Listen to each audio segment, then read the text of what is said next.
Christ, tumindog ka og lumakaw ug diha-diha ang tao nga masakiton nitindog ug nilakaw. Overview sa atong isgutan igsoon.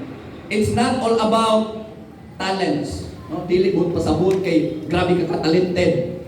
Mao nang gamit kas ministry. Dili bud pasabot kay grabe ka bright, mao nang napuslan ka.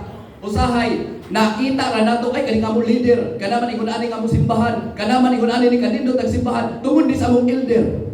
Usahay nalimta nato nga tanan nahitabo sa atong iglesia, tanan mga achievement nga nahimo nato, tanan mga planning diri sulod sa iglesia, bisag ka meeting ninyo sa elders council, bisag unsa ka ka bright, bisag unsa ka kamaayo mo plano para sa panaghiusa sa iglesia, once ka ang yawa ang musulod ana, bungkag yun na. Tingala ka nag-meeting mo, anong di man may magkasinabot? Nahitabo na sa among igsoon.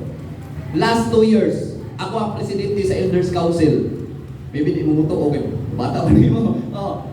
Presidente ko sa Elders Council sa among district. Ang nahitabo